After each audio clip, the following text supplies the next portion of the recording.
चलो अच्छा, तो देखो भाई लास्ट क्लास में मैंने आपको बताया था स्पेक्ट्रल लाइंस के बारे में, राइट। अब ये जो स्पेक्ट्रल लाइंस हैं उनमें मैंने आपको सीरीज समझाई थी। लाइमन सीरीज क्या होता है, बामर क्या होता है, पास्टियन क्या होता है, ब्रैकेट क्या होता है, फंड सीरीज क्या होता है, उससे रिलेटेड फॉर्मूला। क्या फॉर्मूला था, ध्यान है सभी को? 1/λ is equal to R Z square 1/n1² - 1/n2², ये फॉर्मूला था। जहां पे z क्या होता है बेटा? Atomic number, right. ये एटॉमिक नंबर होता है। And what is r? इसको रिडबर्ग कांस्टेंट बोलते हैं, रिडबर्ग्स कांस्टेंट। इसकी वैल्यू कितनी होती है पता है? 109677 centimetre inverse. Got my point? चलो इस पे एक दो क्वेश्चन करते हैं। अच्छा, मैंने आपको एमिशन लाइन सीरीज भी समझाया था। मैंने बोला था कि इसमें देखो n1 n2 की अलग अलग वैल्यूज के लिए अलग अलग सीरीज हैं। सबसे पहली सीरीज कौन सी थी? लाइमन। फिर दूसरी कौन सी? बामर। फिर तीसरी कौन सी? पास्टियन। फिर चौथी ब्रैकेट। ओके, एंड फिर पांचवी फंड। ऐसे पी फंड है बट इसको फंड बोलते हैं, पी साइलेंट है। सिक्स कौन सी थी? Humphrey. Humphrey, okay. So Lyman, Balmer, Paschen, Brackett, Pfund and Humphrey. इनमें क्या फर्क है कि ये n1 की वैल्यू 1 होती है और n2 हमेशा देखो हायर स्टेट होता है ना। तो n2 की वैल्यू क्या होगी? 2, 3, 4, 5 एंड इनफाइनाइट तक। इसको अगर मैं डायग्रामेटिकली रिप्रेजेंट करूं एनर्जी लेवल डायग्राम में, तो lines of Lyman belongs to all the electronic transition where electron is coming from any higher state and finally landing to n is equal to 1। First state में आने पे ना बेटा, कहीं से भी आ रहा हो, फर्स्ट पे अगर रुकता है तो उसको क्या बोलते हैं? These are all the lines of Lyman. तो अब अगर मान लो सबसे नजदीक वाला स्टेट में मानूं, सबसे नजदीक यानी सबसे पहली लाइन कौन सी होगी लाइमन की? तो आप बताओ, सबसे पहली लाइन कौन सी आपको दिख रही है? बोलो, सबसे पहली लाइन कौन सी दिख रही है? अच्छा, ये जो ड्रॉ कर रहा हूं ये क्या है? ये क्या ड्रॉ कर रहा हूं? These are energy levels. Energy level n is equal to 1, 2, 3, 4, 5, 6, 7, right. अब देखो यहां पे यानी फर्स्ट पे कहीं से भी इलेक्ट्रॉन जब जंप करे हायर स्टेट से यहां, ये सारे एमिशन सीरीज के बारे में डिस्कस कर रहा हूं। तो this is the first line of Lyman. कभी भी ऐसा वर्ड आता है तो समझ जाओगे ना, first line of Lyman. This is second line of Lyman, this is third line of Lyman, fourth line of Lyman. ऐसे ही करोगे तो एक इन्फानाइट भी होगा, n is equal to infinite. वहां से अगर आता है तो इसको बोलते हैं limiting line. This is limiting line.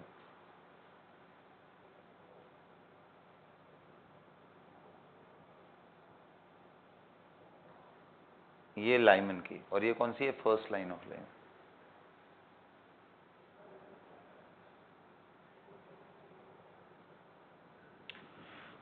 Got it ना? So limiting line and first line clear हुआ? ओके, जैसे मान लो कभी ऐसा क्वेश्चन आ जाए कि हीलियम आयन के अंदर थर्ड लाइन ऑफ लाइमन का ट्रांजिशन कहां से कहां हो रहा है? थर्ड लाइन ऑफ लाइमन, बोलो मोहित।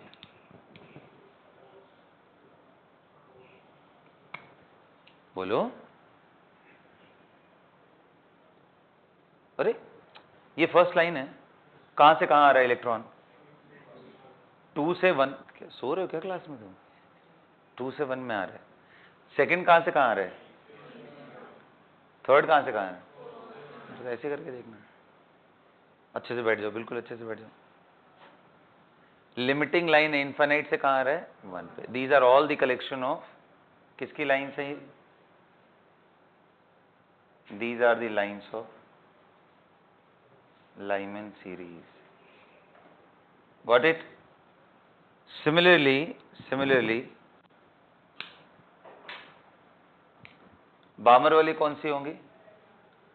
ये first line of Balmer, second line of Balmer, third line of Balmer, fourth line of Balmer, limiting line of Balmer, ये सारा कौन सा है? अच्छा, Balmer series and specifically hydrogen atoms के लिए कलरफुल होती है पूरी। जो पहली वाली लाइन होती है वो कौन से कलर की होती है? रेड, दूसरी कौन? ग्रीन, तीसरी ब्लू, चौथी वॉयलेट।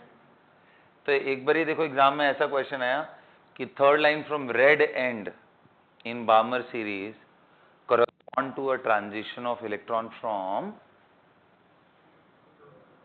थर्ड लाइन 1 2 3 कहां से आ रहा है?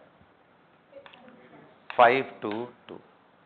So Balmer is collection of all the line where the electron lands finally at n1 is equal to 2 and coming from any higher state 3 हो गया, 4 हो गया, 5 हो गया, 6 हो गया, इनफाइनाइट।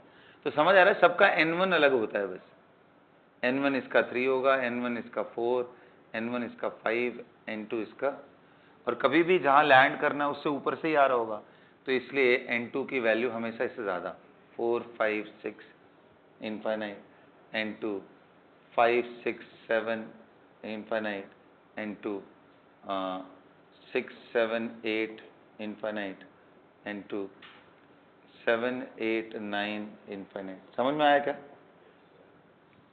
सभी को समझ में आया? सो लाइमन बामर पास्टन कौन सा है फिर?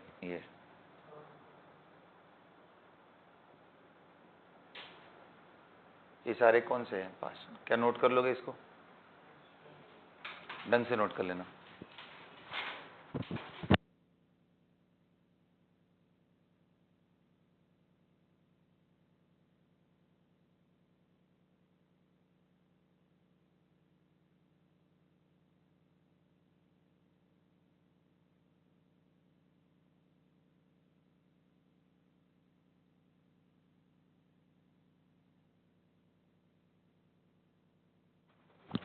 Noted everyone? Write it down. Write a question. Find the ratio. By the way, how many of you know that this 1 by lambda is also known as V bar? What is V bar? Wave number, yes. So find the ratio of the wave number. Find the ratio of the wave number of first line of Lyman series to first line of Balmer series. First line of Lyman series to first line of Balmer series for helium ion. For helium ion. देखो जब भी बात ratio का करें ना, तो कभी भी ना डायरेक्ट वैल्यू पहले नहीं निकालो, आप उसी एक्सप्रेशन के फॉर्म में छोड़ दो बस वैल्यू रख करके। तो पहला निकाल लो, दूसरा निकालो, फिर देखना दोनों में कुछ ना कुछ कॉमन फैक्टर्स होंगे, वो कट जाएंगे अपने आप। ठीक है, ट्राई करो, देखो होता है। चलो गो अहेड।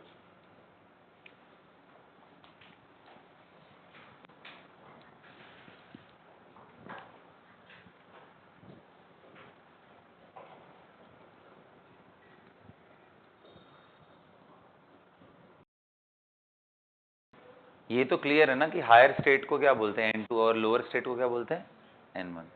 तो अब जैसे मान लो मैंने बोला कि फर्स्ट लाइन ऑफ लाइमन, तो लाइमन के लिए ये हो जाएगा n2 और ये हो जाएगा n1। ऐसे ही फर्स्ट लाइन ऑफ बामर बोला तो ये n2 होगा और ये n1। So higher is n2, lower is n1, ऐसे करके सोचना।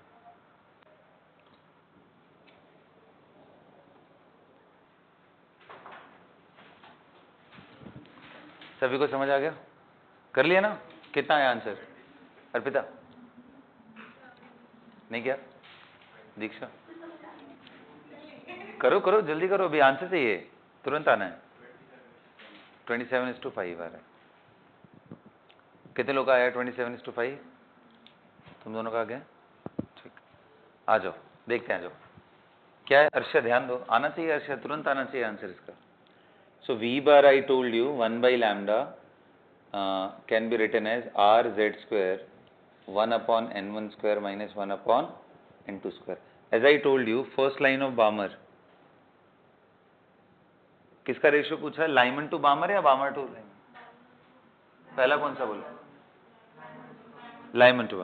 फर्स्ट लाइन ऑफ लाइमन लिखेंगे, इसका मतलब N2 is 2 and N1 is 1 and we'll substitute it, okay? V bar of Lyman यहाँ लिख दे रहा हूँ L, so R लिख दो। हीलियम आयन के लिए Z की वैल्यू कितनी होती है? 2, उसका स्क्वायर कर दो, 1 अपॉन 1 का स्क्वायर माइनस 1 अपॉन 2 का स्क्वायर, ये एक्सप्रेशन बना पहला। सिमिलरली V बार ऑफ बामर आप करोगे तो मैं सीधा लिखने जा रहा हूँ, ठीक है? ये 2 का स्क्वायर 1 अपॉन 2 का स्क्वायर माइनस 1 अपॉन 3 का स्क्वायर, यही है ना? क्योंकि बामर का फर्स्ट लाइन के लिए कहाँ से कहाँ आ रहा है? इस जगह से इस जगह तक। तो अब इन दोनों का रेशियो ले लेते हैं। V bar Lyman to V bar Balmer is equal to, बताओ ये दोनों कैंसिल हो जाएंगे क्या? सो अब क्या बच गया आपके पास? 1 अपॉन 1 का square which will be 1 minus 1/4 divided by 1 upon 4 minus 1 upon 9 होगा क्या? अब देखना ये जरा कितना आएगा, 4 माइनस 3 यानी 3/4 आ जाएगा। नीचे चेक करो, 9 माइनस 4 यानी 5 अपॉन 9 इंटू 4 आ गया।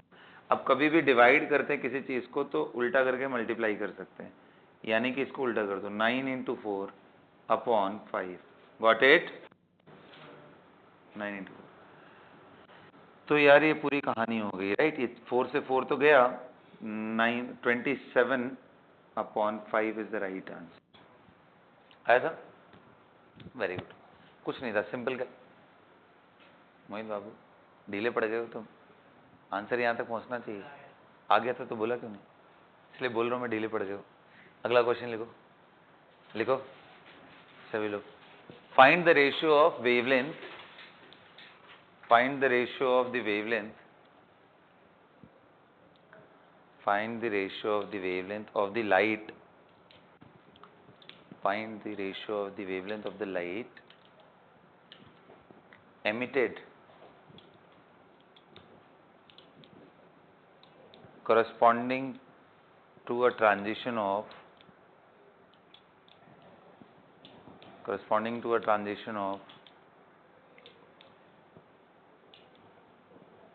second line of Balmer to second line of Balmer to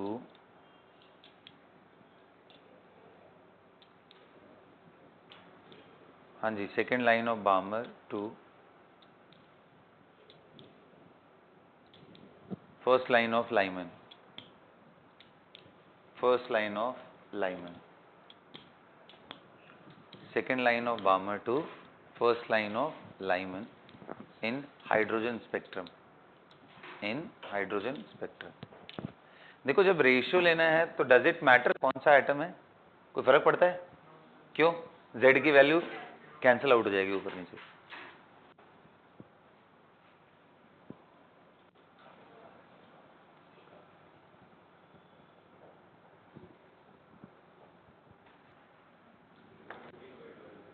कितना रहा है? 17/12। पूरा तुमने मल्टीप्लाई करके क्यों किया ऐसा, बताओ क्यों? नहीं, यही तो मैं समझा रहा हूं। If you have to take the ratio, do not do the calculation part, ratio लो डायरेक्ट। कई सारे फैक्टर्स अपने आप बताओ, इतना बड़ा R, इसका मल्टीप्लिकेशन करो और R ऊपर नीचे से कट जाए, किसमें इजी है? तो फिर रेशियो लेना हो तो प्लेन वैसे ही लिख दो, नीचे लिख दो एंड फिर रेशियो लेकर के कटा दो कॉमन पार्ट, नहीं तो ऐसे बहुत घंटे भर में आंसर आएगा फिर।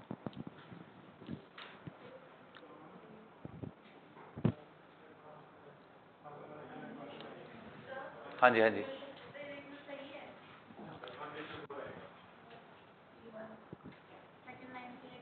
सेकेंड लाइन ऑफ बामर था ना, तो सेकेंड यानी first.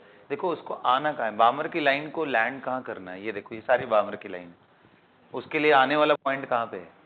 n is equal to 2। अब चेक करो, तुमने 2 लिखा है? नहीं है ना?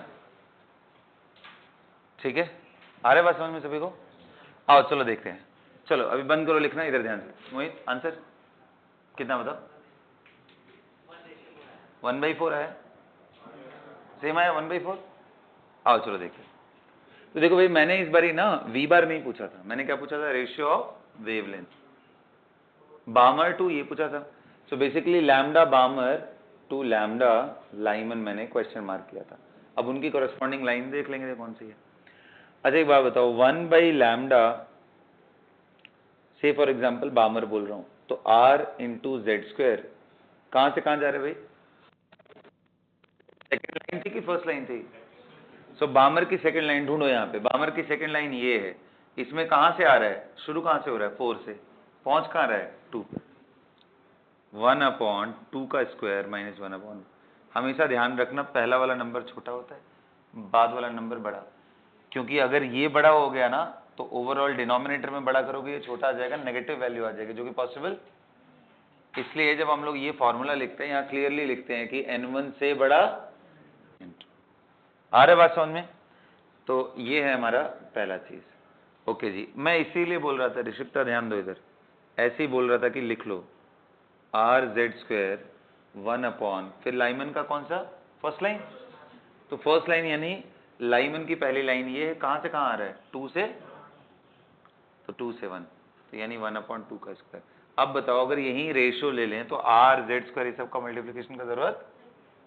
अच्छा जब मैं रेशियो लूंगा तो थोड़ा ध्यान से देखना, when you are going to take the ratio what will happen, ये 1/, में लैम्डा बी है तो वैल्यू आ जाएगा 1/λb upon 1/, lambda Lyman is equal to ये 1/ कितना है 4 माइनस 1/16। आ रहा है बात समझ में, 1/4 माइनस 1/16 ऊपर एंड डिवाइडेड बाई 1 माइनस 1/4, तो कितना आ जाएगा 3/4। Did you get it? अब इसको मैं थोड़ा यहां लेके चलता हूं, ठीक है। देखो किसी को डिवाइड करने का मतलब क्या होता है, आई हैव डिवाइडेड दिस ना, दिस वन, इसका मतलब उल्टा करके मल्टीप्लाई कर सकता हूं, multiplied by lambda of Lyman upon 1। ये वैल्यू कितनी आ रही है जरा देख लेते हैं, 16 माइनस 4 तो आ गया कितना 12 अपॉन 4 इंटू 16, ऐसे ही रहने देते हैं, अपॉन 3/4। सो जो 3/4 था उसको उल्टा करके मल्टीप्लाई कर दूं 4/, this is what we have got. 3 से यहाँ पे बेटा कितनी बार जाएगा, और 4 कैंसिल हो जाएगा, ये 4 से मतलब ये 1/4 आ गया क्या, बोलो। लेकिन लैम्डा लाइमन टू लैम्डा बामर, मैंने पूछा क्या था, बामर, सो आंसर क्या होगा 4:, किसी का सही हुआ 4:1, नॉट 1/4, 4:1।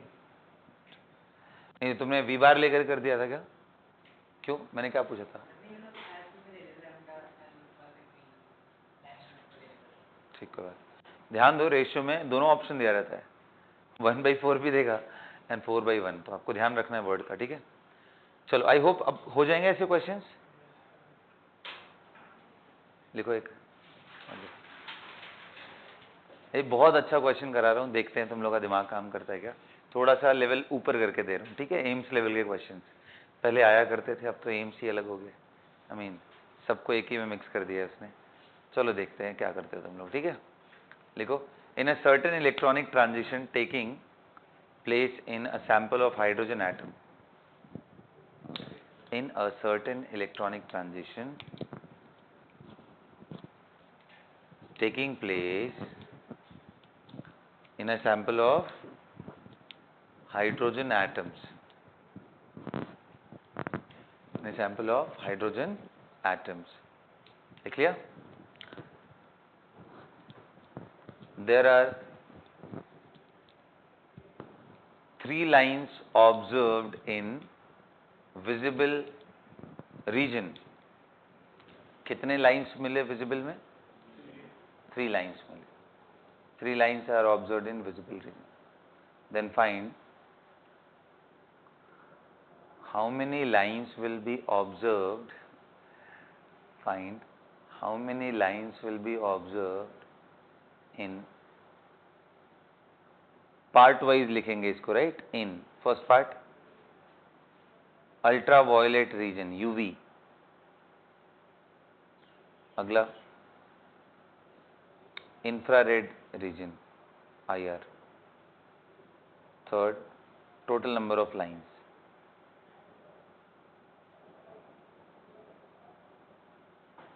हो गया. चलिए लगाइए दिमाग. ये दिमाग वाला क्वेश्चन है. Total number of lines.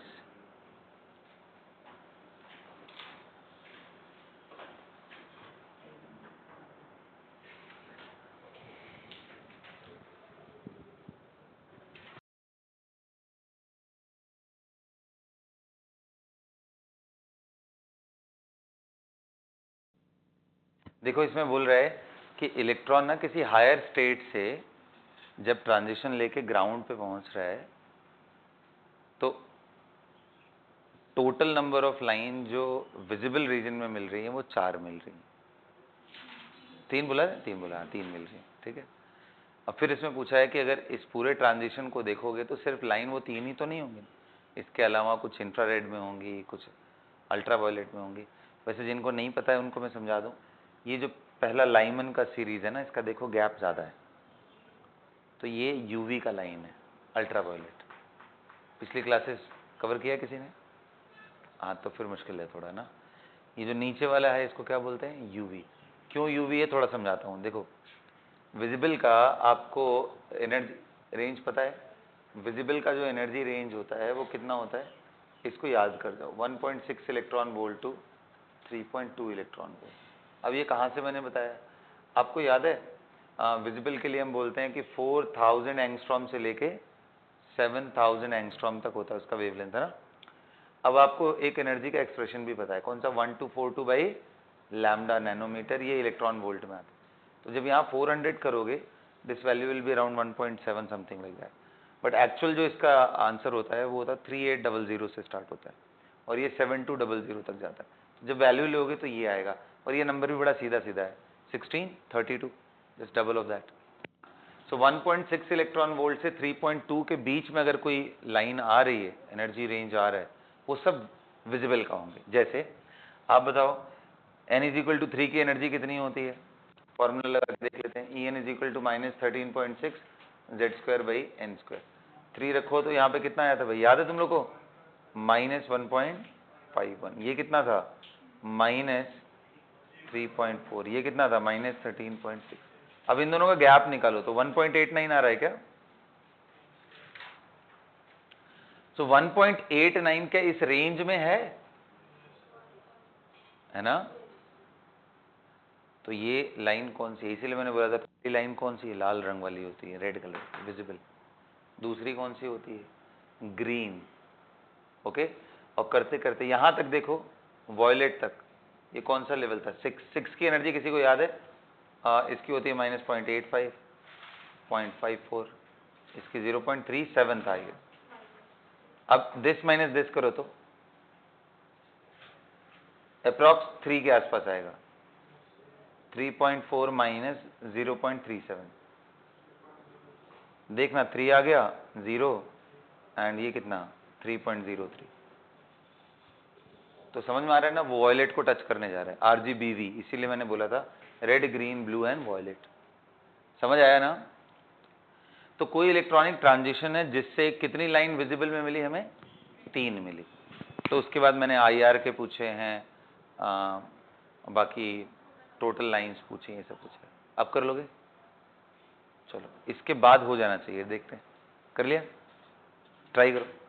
इसका आंसर पता है कैसे आएगा? आपको डायग्राम बना के करना पड़ेगा तभी आएगा, नहीं तो आप कोई फॉर्मूला नहीं लगने वाला. इसलिए मैंने बोला एम्स लेवल का क्वेश्चन है ये, पुराने जमाने में जो एम्स एक्चुअल में हुआ करता था.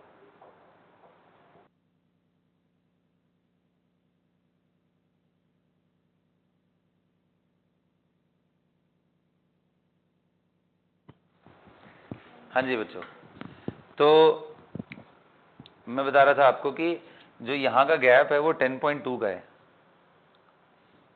पहला ही, which is much higher than the range of visible. तो इसलिए ये यूवी वाली सारी लाइंस है. और ये अगर आप देखोगे ये गैप बहुत छोटा है. तो इसलिए जो हमारा याद है स्पेक्ट्रम आप लोगों को, सबसे ज्यादा एनर्जेटिक कौन सा होता है? गामा, फिर एक्सरे, फिर अल्ट्रावायलेट, फिर विजिबल की ये सातों रंग वाली चीज है, विबग्योर, एंड फिर उसके नीचे आई आर आता है। तो जो विजिबल से कम एनर्जी में वो आई आर, जो उससे ज्यादा एनर्जी वो यूवी, और ज्यादा एनर्जी हो गया तो एक्सरे। एक्सरे के लिए ना कॉपर तक जाना पड़ता है। कॉपर में जो ट्रांजिशन होते हैं उसमें जेड की वैल्यू इतनी ज्यादा होती है कि वो एनर्जी जो भी आता है वो एक्सरे को टच करता है। Now coming back to the point, तो हम कैसे करें इसको सॉल्व? तो मैंने बोला कि आपके पास विजिबल में कितने आ रहे हैं, कितनी लाइंस? 3 लाइन। तो यानी बामर में कितनी बननी चाहिए? 3 बननी चाहिए। तो बामर की ये पहली लाइन हो गई, ये दूसरी लाइन हो गई, ये तीसरी लाइन हो गई। Got it? तो ये n is equal to 1, n is equal to 2, n is equal to 3, n is equal to 4। तो हमें ये समझ में आ गया इलेक्ट्रॉन शुरू कहां से हुआ था, और एक बार वो क्लियर हो जाए तो कहानी खत्म। तो बताओ 5वें से अगर शुरू होके यहां आया था तो कितने लोग कह रहे हैं मुझे 5वें तक पहुंचना है? तो ये पहली लाइन लाइमन की, दूसरी, तीसरी, 4। कितनी लाइन यूवी में मिलेंगी? 4 यूवी। और इसके ऊपर वाली सारी क्या होती है? इंफ्रारेड। तो ये कर लो, 2 मिल गया। इसके ऊपर वाला ये कितने? I R. तो आई आर के कितने आंसर है? 3। इसके कितने हैं? 4। टोटल 4, 3, 2, 1। सम कर लो कितना? 4, 3, 7, 2, 9, 1। समझ में आया? ये किसी फॉर्मूले से लगेगा क्या? नहीं, सोचना पड़ेगा। तो ये बहुत अच्छा क्वेश्चन था। तो सभी को समझ में आ गया यहां तक? तो इसी के साथ ये स्पेक्ट्रल सीरीज मैं यहीं पे रोकता हूं। ओके, एंड एक आयनाइजेशन से रिलेटेड एक क्वेश्चन करके देखते हैं, आप लोग इसको कर पाते हो क्या? लिखो तो, find the ionization energy of hydrogen atom and helium ion, He+ ion. Ionization energy of hydrogen atom and He+ ion.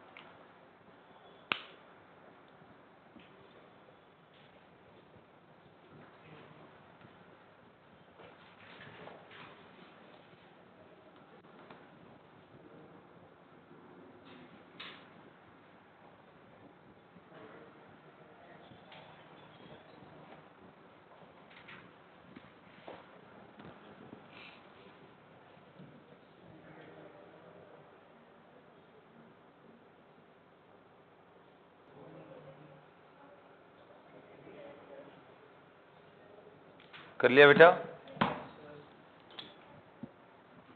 कितना आया बताइए वैल्यूज? देखो, आयनाइजेशन एनर्जी जब भी निकालते हो इसका मतलब क्या होता है? यहां से उसको इलेक्ट्रॉन जो भी प्रेजेंट था उसको कहां पहुंचा दिया जाए? Good. So ionization energy is equal to E1, जहां प्रेजेंट था वो, वहां से उसको इन्फाइनाइट ले जाना।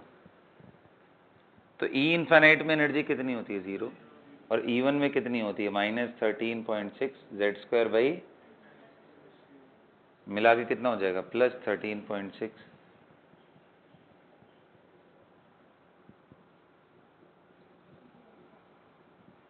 Got it? तो अब अगर आप इसको देखो तो 13.6 इंटू Z² बाई n का मतलब यहाँ 1 था बेसिकली, पहले वाले में था ना। तो अब अगर मुझे निकालना हो हाइड्रोजन के लिए, तो H के लिए Z की वैल्यू कितनी होगी? 1। 13.6 इंटू 1 का स्क्वायर अपॉन, तो कितना आंसर आ गया? 13.6। अच्छा, वही ionization energy of helium ion निकालने की बात करोगे तो कितना आ जाएगा? 13.6 इंटू Z यानी 2 का स्क्वायर। कितना आ गया? 50। पक्का?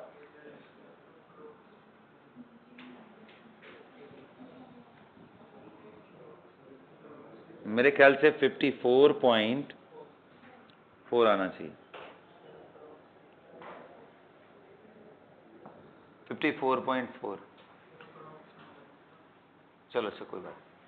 अब देखो, अब इस क्वेश्चन का कभी कभी यूज करके कैसे निकाला जाता है, मैं आपको कुछ और चीजें समझाता हूँ। जैसे कभी मान लो आपसे बोल दे कि फर्स्ट आयनाइजेशन एनर्जी आप हीलियम का निकालो, राइट?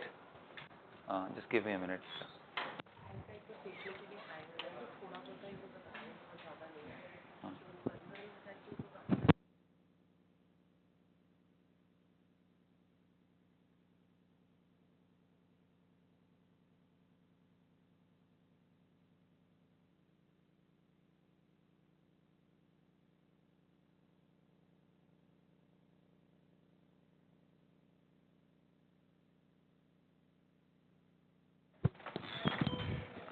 हाँ जी, तो मैं क्वेश्चन एक बता रहा था कि जैसे मान लो कभी कभी आता है ना, sum of ionisation energy 1 and 2 of helium, या फिर ऐसे लिखा रहेगा कि He से He2 प्लस 2 इलेक्ट्रॉन बनाने के लिए अगर मान लो एनर्जी की requirement, say for example that value is coming out to be 80 electron volt, then they ask what is the value of IE1। अब ऐसा क्यों बोल रहा हूं, क्योंकि आप इस केस में क्या IE1 निकाल पाओगे क्या आप हीलियम से He plus and plus electron, क्या ये एनर्जी कितनी हुई आप निकाल पाओगे? नहीं। क्यों? हमारे पास फॉर्मूला नहीं है। क्यों? हीलियम 2 इलेक्ट्रॉन वाला स्पीशीज है, और ये जो हमने नील्स बोर की थ्योरी लगा करके इलेक्ट्रॉन या एनर्जी जो भी निकाले हैं, ये किसके लिए वैलिड है बेटा? Yes, only for the species having 1 electron. तो इसलिए you can not figure out IE1। IE2 आप निकाल सकते हो, IE1 नहीं निकाल सकते हो।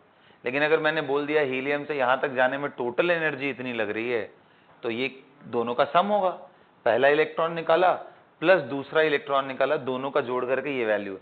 एंड IE2 अभी हमने निकालना सीख लिया कैसे निकालना है। He प्लस जब हो जाए तो उसका, तो एक बार क्वेश्चन के फॉर्म में इसी को लिख लो, लिखो, to remove all the electron from helium atom, to remove all the electron from helium atom, if 80 electron volt of energy is required to remove all the electrons of helium atom,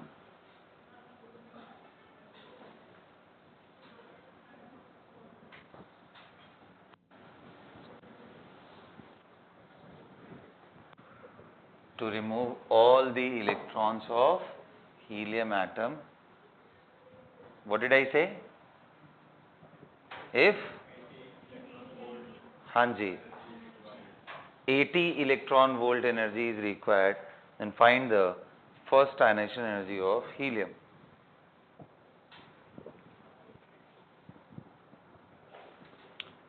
Find the first ionization energy of helium atom.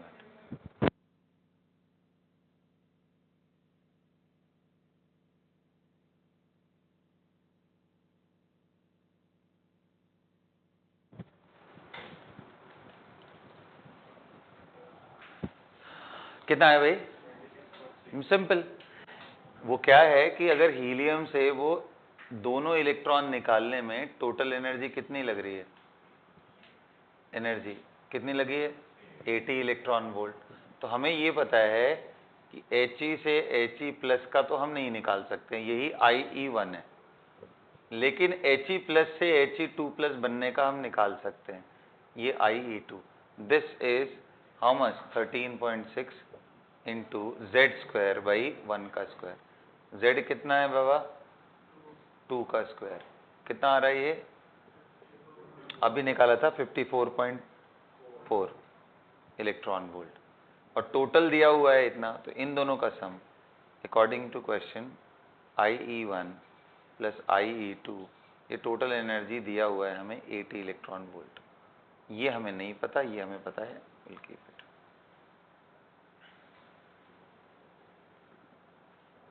कितना आ गया IE1? कितना आया?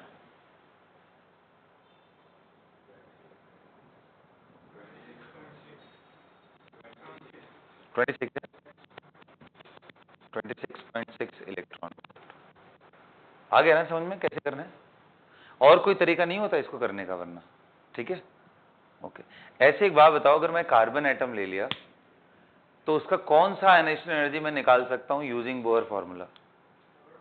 नहीं ना, carbon, यार carbon का atomic number कितना होता है? 6। कार्बन का एटॉमिक नंबर 6 है, तो आखिरी इलेक्ट्रॉन, हमेशा आखिरी इलेक्ट्रॉन समझना। तो कितने इलेक्ट्रॉन है उसमें? 6। पहला नहीं निकाल सकते, दूसरा नहीं निकाल सकते, तीसरा नहीं, चौथा भी नहीं, पांचवा भी नहीं। लास्ट इलेक्ट्रॉन जब बचेगा तो वो हाइड्रोजन लाइक होगा। हाइड्रोजन लाइक होने के लिए कितना इलेक्ट्रॉन होना चाहिए? बिल्कुल जितना हाइड्रोजन में होता है। तो कार्बन का we can calculate IE6, sodium का IE11, कॉपर का IE29, जितना उसका एटॉमिक नंबर है मतलब वो वाला आयनाइजेशन एनर्जी अगर हमें निकालना हो तो हम बोहर थियरी करें, बाकी सब हमें प्रैक्टिकली देखना पड़ेगा। क्या सभी को समझ पड़ा? पूरा चीज़ क्लियर हो गया? हेडिंग डालो, ड्रॉबैक ऑफ बोहर थियरी। हम लोग ड्रॉबैक पे आते हैं, ड्रॉबैक ऑफ बोहर थियरी।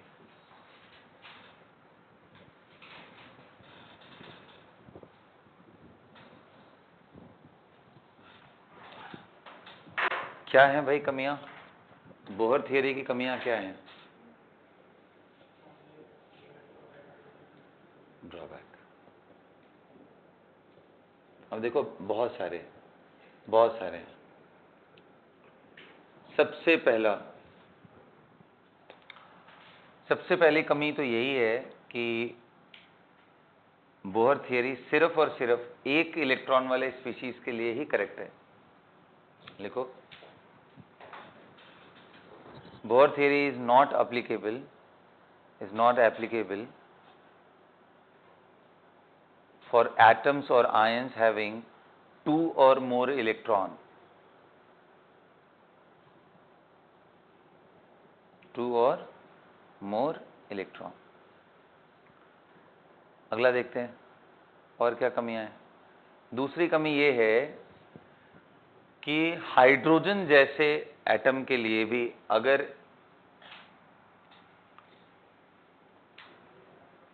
ये जो ट्रांजिशन एज्यूम कर रहे थे कि यहां से यहां इलेक्ट्रॉन आया और यहां से यहां इलेक्ट्रॉन आया, तो इनके करस्पॉन्डिंग वेवलेंथ λ2 इनके करस्पॉन्डिंग λ1, और प्रिज्म से गुजरने के बाद पर्दे पे यहाँ लाइंस बनती हैं, जो इसी को लाइन बोलते हैं। उनके हिसाब से अगर 2 ट्रांजिशन हुए हैं तो 2 लाइन आना चाहिए, सुनो। लेकिन जब इसको अच्छे से देखा गया कि इसके अंदर एक नहीं डबल लाइंस थी, इसको देखा गया तो डबल, और ये बड़े नजदीक होते हैं, इतने नजदीक होते हैं कि नॉर्मल देखने से वो एक दिखाई देते हैं। हाई रेजोल्यूशन वाले इंस्ट्रूमेंट से देखोगे तो आपको मल्टीपल लाइंस दिखाई देंगी, जैसे यहाँ पे डबल। तो hydrogen and hydrogen like species के केस में every line consist of 2 fine lines, जिसको बोलते हैं डबलेट। क्या बोलते हैं? तो इसका एक्सप्लेनेशन उनके पास नहीं था कि भाई ये डबलेट कहाँ से आ गया, क्योंकि एनर्जी लेवल 2 है एंड 1 है, 3 है एंड 1 है, यहाँ से यहाँ आएगा तो एक लाइन, यहाँ से यहाँ आएगा तो दूसरी, बाकी एक एक लाइन में 2-2 लाइन क्यों चिपकी हुई है, इसके बारे में उनके पास कोई आइडिया। लिखो, for hydrogen and hydrogen like species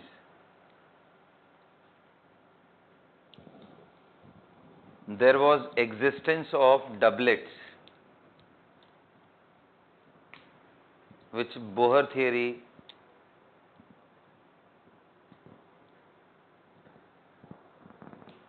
couldn't explain।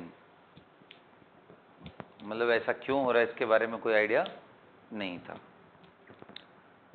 ठीक है, इसके बाद 2 साइंटिस्ट हैं, बड़ा नाम है उनका, ज़ीमैन एंड स्टार्क। क्या नाम है? ज़ीमैन एंड स्टार्क। ये दोनों जो साइंटिस्ट हैं, इन्होंने ये जो लाइंस थी ना, इनके आने के पहले ये जो सैंपल था जहाँ पे हमारे पास हाइड्रोजन एटम है, वाइट लाइट जब इधर से आ रही होती है, यहाँ इलेक्ट्रिक फील्ड लगा करके इनकी जो लाइंस है उनको देख रहे थे।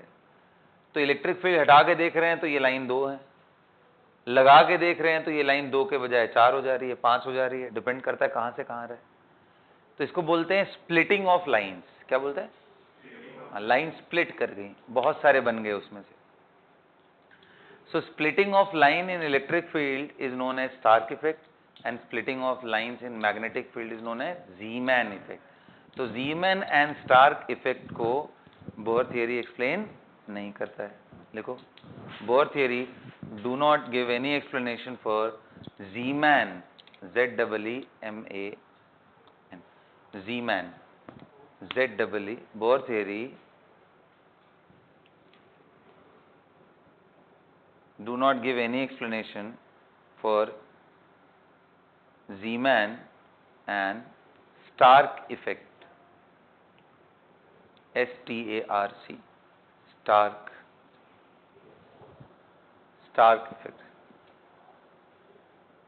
स्टार्क, STARK होगा ये। Zeeman and Stark effect. Got it? अब नीचे लिख लो, what is Zeeman effect? लिखो, the splitting of spectral lines in the presence of magnetic field is termed as Zeeman effect.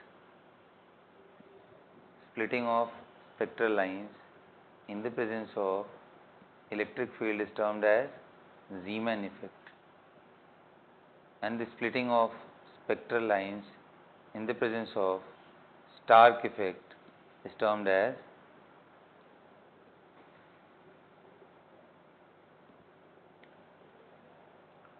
splitting of spectral line in the presence of electric field is termed as Stark effect. So in magnetic field it is termed as Zeeman, and in electric field it is termed as Stark effect. Splitting of spectral lines in the presence of electric field is termed as Stark effect. आ गया सभी को बात समझ में? Okay जी। अब देखो कहानी यही नहीं रुकती है, अभी बहुत सारी चीजें और हैं। अगला चीज क्या है इसमें, और ड्रॉबैक में आते हैं। तो एक साइंटिस्ट थे जिनका नाम था डी ब्रॉय, जिनको हम डी ब्रॉगली भी बोलते हैं ना। तो उन्होंने out of nowhere he came up with an idea that why can't electron, which is a particle, have wave character? मतलब समझ रहे हो, अभी तक लाइट में हम डुअल कैरेक्टर देख रहे थे कि लाइट वेव की तरह भी बिहेव कर सकता है और पार्टिकल की तरह भी बिहेव कर सकता है।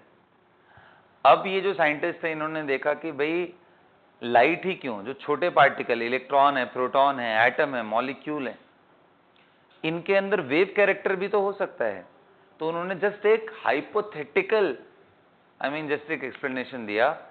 एंड मजे की बात यह है कि उनकी हाइपोथेसिस आगे चलकर प्रैक्टिकली प्रूव करने की कोशिश करी गई तो सही पाया गया। और उन्हीं का देन है कि इलेक्ट्रॉन माइक्रोस्कोप जैसी पावरफुल माइक्रोस्कोप बन गई। जो नॉर्मल माइक्रोस्कोप होते हैं ना, ऑप्टिकल वाले, जो आप लोग लैब में सेल वगैरह देखते हो ना, वैसे लगा के कंपाउंड माइक्रोस्कोप, वो उससे कई गुना ज़्यादा, मतलब 10,000 गुना ज़्यादा उससे वो रेजोल्यूशन है उसका। तो बड़ा पावरफुल जो माइक्रोस्कोप डेवलप हुआ electron microscope, it was because of the wave nature of electron, और जिसके बारे में नील्स बोर साहब ने कुछ भी नहीं बोला था कि इलेक्ट्रॉन वेव कैरेक्टर भी पोजेस कर सकता है क्या, है ना। तो लिखो, de Broglie wavelength,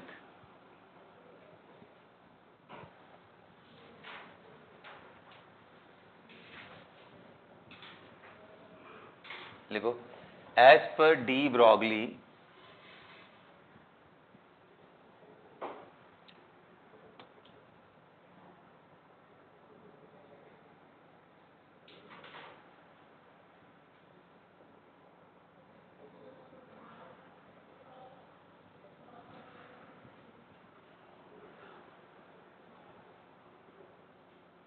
matter have dual nature,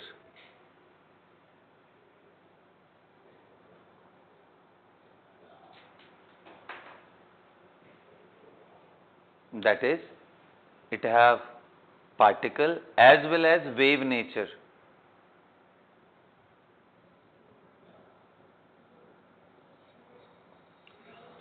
लिखो, पैराग्राफ चेंज करके लिखो, if a particle of mass m moving with a velocity v, if a particle of mass m moving with a velocity v, the de Broglie wavelength lambda d can be given upon h upon mv.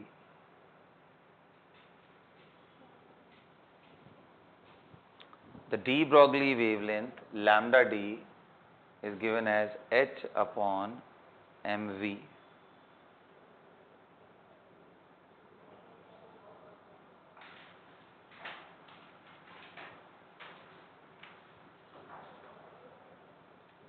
Got it? Where what is h everyone? Planck's constant. Value कितनी? Joule second, right? Planck's constant.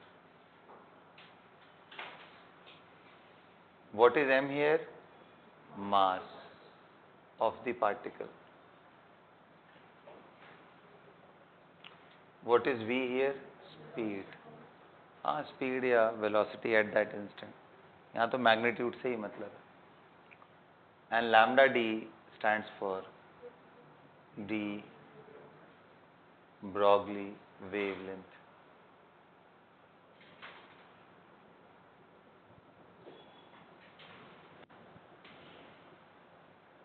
बोलिए, समझ में आ रहा है? कोई तकलीफ? बिल्कुल नहीं है. ठीक है, अच्छी बात है. देखो इसको लिखे फिर पूरा. देखो बहुत सारे एक्सप्रेशन में मैं लिख रहा हूँ. ठीक है रिदम, क्या क्या लिख सकते हैं बताओ इसको. Lambda d is equal to h upon m v तो है ही. एम वी को ही पी बोलते हैं. समझ में आ रहा है सबको? अच्छा, इसी को देखो रूट ओवर 2 के एम लिख सकता हूँ क्या? कितने लोग फैसला ये कैसे लीजिए. देख पी क्या है बेटा? एम वी है ना, और के यहाँ पे काइनेटिक एनर्जी है. काइनेटिक एनर्जी क्या होता है? Half m v square. तो मैं इसको एक काम करता हूँ, एक एम को इधर लेके आता हूँ.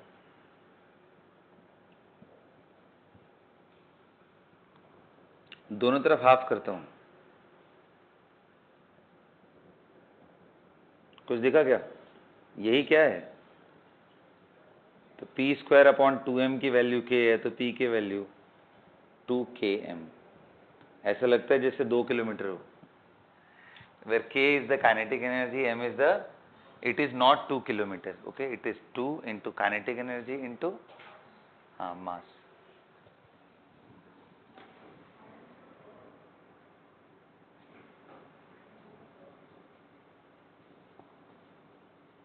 और क्या लिख सकते हैं? अगर मान लो ये जो पार्टिकल है ये कोई चार्ज पार्टिकल है और उसको v पोटेंशियल डिफरेंस से एक्सेलरेट किया है. मान लो यहाँ plus plus plus plus plus plus plus है और यहाँ माइनस माइनस माइनस. यहाँ वो चार्ज को मैंने ऐसे रेस्ट में छोड़ दिया इस पॉइंट पे. तो यहाँ तो k की वैल्यू 0 है, लेकिन कितने लोग कह रहे हैं यहाँ पे k की वैल्यू q इंटू वी हो जाएगी. बोलो भाई, ये तो पढ़ा होगा इलेक्ट्रोस्टेट में. v पोटेंशियल से किसी q चार्ज को छोड़ा जाए तो उसकी काइनेटिक एनर्जी कितनी होती है? q इंटू वी, जब उस फील्ड से बाहर निकलता है. तो भाई इसी k के जगह पे मैं क्या लिख,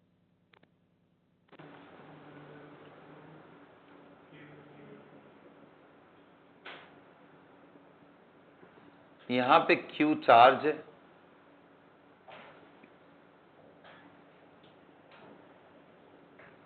and v is the voltage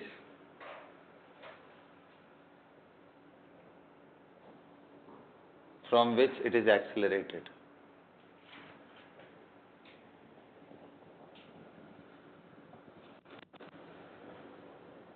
सभी को समझ में आ रहा है? And m is as usual the mass.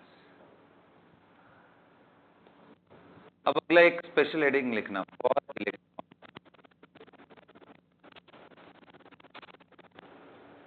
accelerated by potential drop of v.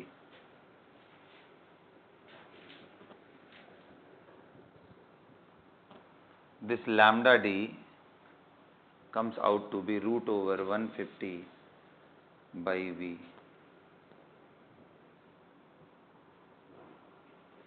angstrom.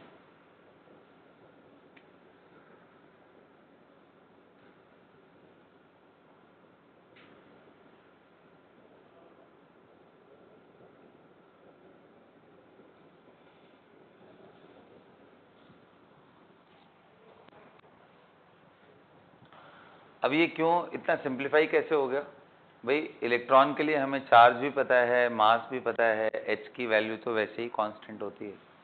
ये सब जब रख लोगे तो ये वैल्यू निकल के आएगा root over 150 by v. Note कर लो सभी लोग.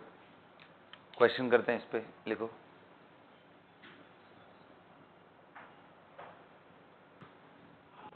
लिखो.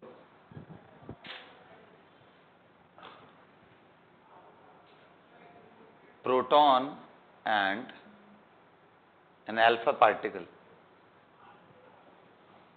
are accelerated with the same kinetic energy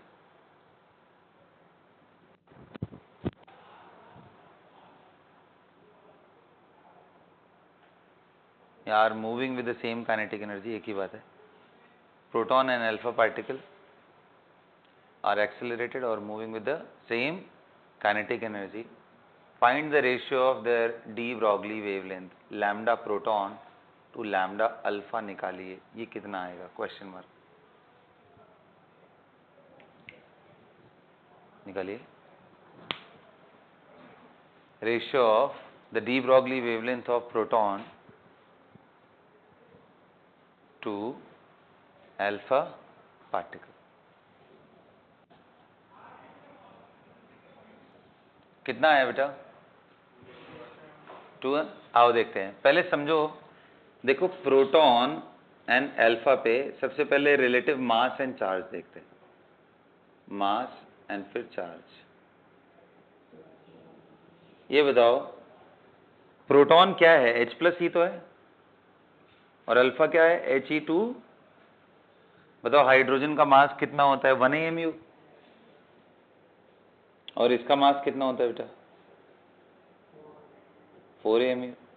समझ में आता है क्या सभी को? H+ का चार्ज कितना है? 1 यूनिट. और इसका रिलेटिव चार्ज कितना है? 2. चलो सर, ये क्यों चाहिए? क्योंकि आप काइनेटिक एनर्जी के फॉर्म में अगर मैं देखूं तो सिर्फ मेरे को इनके मासेस चाहिए. तो lambda of proton upon lambda of helium +2 is equal to, या लैम्डा ऑफ जिसको अल्फा मैं बोल रहा हूँ, H/√/2 इंटू काइनेटिक एनर्जी. दोनों का सेम है ना. मास ऑफ प्रोटॉन यहां लिखूंगा 2K mass of alpha particle. Do you guys agree? अब बताओ H से H उड़ जाएगा. Lambda P upon lambda alpha is equal to √2K m alpha 2K MP होगा क्या? 2K भी गया क्या? अल्फा की वैल्यू कितनी है? m alpha 4. तो √4 AMU अपॉन 1 AMU कैंसिल हो गया. 2/1 इज राइट. कितने लोग का आया था ये? 2:1. सभी को समझ में आ गया कैसे कर रहे हैं? अगला एक क्वेश्चन लिखो. Find the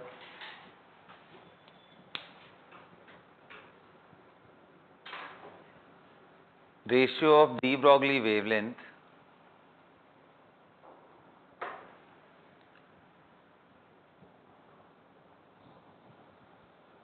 of an electron moving in first orbit of hydrogen atom to an electron moving in fourth orbit of hydrogen atom.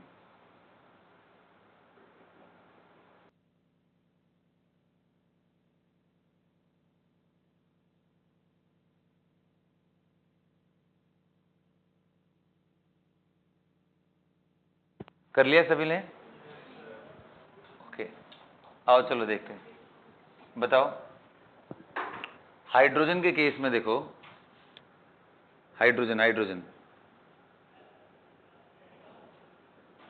मैंने बोला 2 ऑर्बिट है. कहां पे बेटा?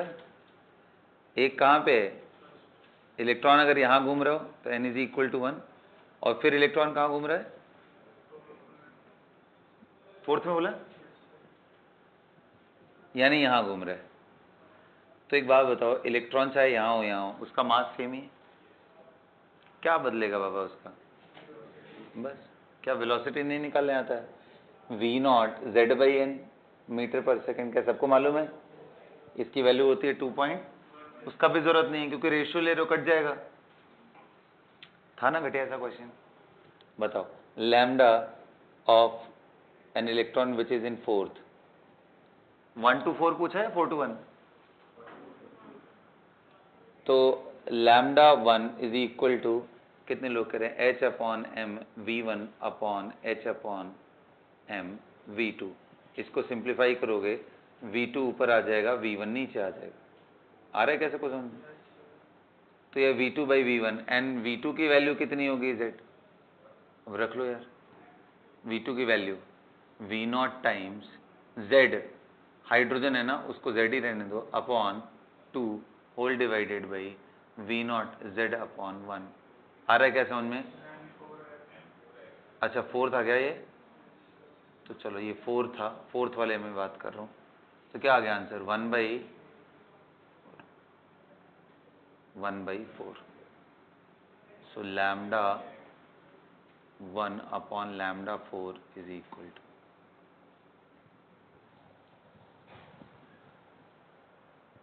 सभी को समझ में आ गया? तो इतना आसान था ये क्वेश्चन, कर ले जाओगे ना।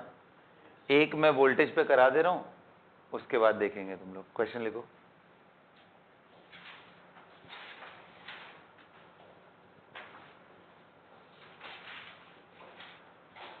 क्वेश्चन लिखो, with what voltage an electron must be accelerated, with what voltage an electron must be accelerated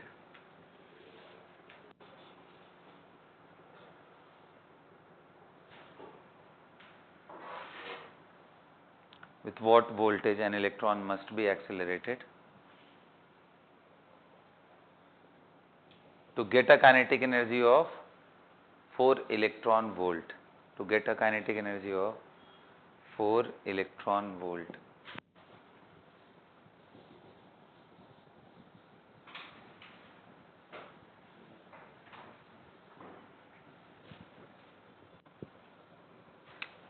और नीचे लिखो,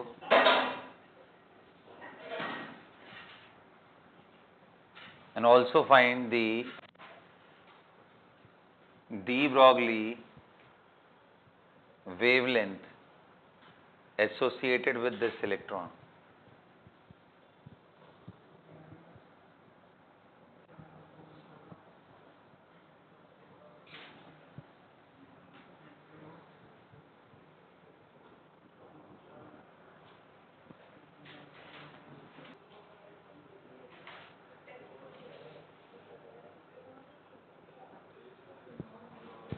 कर लिया बेटा?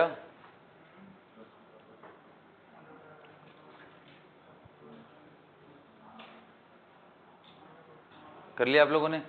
आइए दिखाते हैं। एक बात बताओ, देखो बड़ा आसान सा है, बताए, बड़ा घूम फिर करके नहीं करना है। आज दिखाता हूं कैसे। Kinetic energy is equal to charge into voltage. Do you guys agree? मैंने आपसे पहला क्वेश्चन पूछा था कितना वोल्ट होना चाहिए ना, बताओ काइनेटिक एनर्जी कितनी थी? इलेक्ट्रॉन, यही था ना, इज इक्वल टू इलेक्ट्रॉन का चार्ज कितना होता है? ई, इंटू वोल्टेज में मान ले रहा हूं let v is equal to x. कितने लोग कह रहे ई तो कैंसिल हो गया, एक्स की वैल्यू सीधा 4 वोल्ट आ गई। कितने लोग का आंसर है? पहले हाथ उठाओ। ना घटिया सा था, मैं बोल रहा था, तुम लोग जबरदस्ती पता नहीं क्या किए जा रहे हो यार, क्यों इतना घूमना फिरना है ना। एक तरीका और भी है कि इलेक्ट्रॉन वोल्ट को पहले जूल में बदल लो, 4 इंटू 1.6 इंटू 10 के पावर -19 जूल, ये हो गया आपका energy is equal to charge, वही 1.6 इंटू 10 के पावर -19 क्यू इंटू वोल्टेज भी, जिसको मैंने एक्स बोला था। तो वही कहानी है भाई, ये कूलम्ब है तो joule per coulomb is known as what? Volt. यही होता है ना। तो घूम फिर करके तो वही आता, अब ऐसे भी लिखते तो भी। अब पता नहीं आप 1 घंटे से क्या कर रहे हो। तो आ गया 4 वोल्ट। अब देखो कितना आसान है क्वेश्चन, देखो अब मैंने पूछा कि क्या निकालो लैम्डा डी। लैम्डा डी, क्या ये फॉर्मूला तो नहीं लगा रहे हो ना गलती से, 2q_Vm, इसका जरूरत एप्लीकेबल तो है but it will take time. तो बेटर कौन सा है? 12.26। ये कितना एंगस्ट्रॉम था? कितना आ गया? 6.6 व्हाट?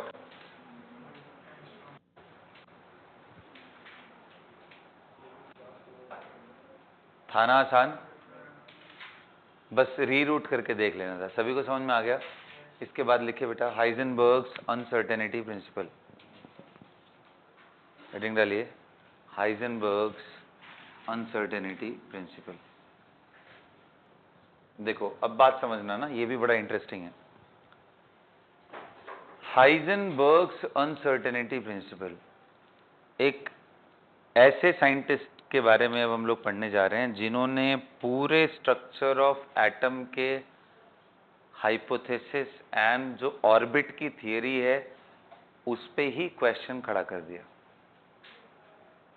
कहने का मतलब उन्होंने ये क्वेश्चन खड़ा कर दिया कि इलेक्ट्रॉन ऑर्बिट में रह ही नहीं सकता है, और क्या ऐसी बात उन्होंने बताई और कौन सा ऐसा उनका थियरी है। उन्होंने एक थियरी दिया जिसको हम लोग हाइजेनबर्ग्स अनसर्टेनिटी प्रिंसिपल के नाम से जानते हैं। उसमें क्या बोला उन्होंने कि जब पार्टिकल छोटा होता जाए, खास करके इलेक्ट्रॉन जैसे, प्रोटॉन जैसे, न्यूक्लियस या एटम जैसे स्पीशीज का, आप exact momentum and exact position दोनों नहीं बता सकते हो साइमल्टेनियसली। अगर आप एक बताने जाओगे तो दूसरे में इनफाइनाइट एरर होने के चांसेस है। तो अब मजेदार बात ये समझो, अगर आप पोजीशन नहीं बता सकते करेक्ट तो आर का फॉर्मूला कैसे निकल के आया? आर का फॉर्मूला, और आर अगर करेक्ट नहीं है तो रेडियस कैसा, फिर सर्कल कैसा? समझ में आया? लिखो इनके स्टेटमेंट को, लिखो। As per Heisenberg's uncertainty principle, as per Heisenberg's uncertainty principal,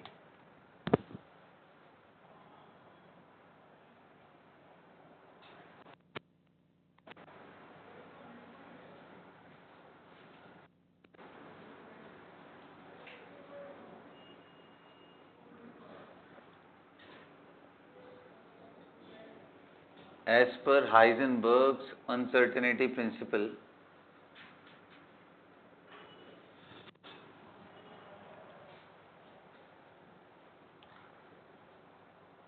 the exact position and the exact momentum, the exact position and the exact momentum of a very small particle, like electron, proton, atom or molecule cannot be determined simultaneously. Cannot be determined simultaneously. Did you get it? Cannot be determined simultaneously. यहाँ तक सबको समझ में आ गया? अब इन्होंने एक expression दिया, और वो एक्सप्रेशन कौन सा था? Delta x into delta P greater और इक्वल टू एच अपॉन 4 पाई। ये उनका मैथमेटिकल इक्वेशन है जहां पे डेल्टा एक्स क्या है? एरर इन पोजीशन, और डेल्टा पी क्या है? Error in momentum. नोट करिए, एच आप जानते हो प्लैंक कांस्टेंट, 4 पाई भी जानते हो, इसको नोट।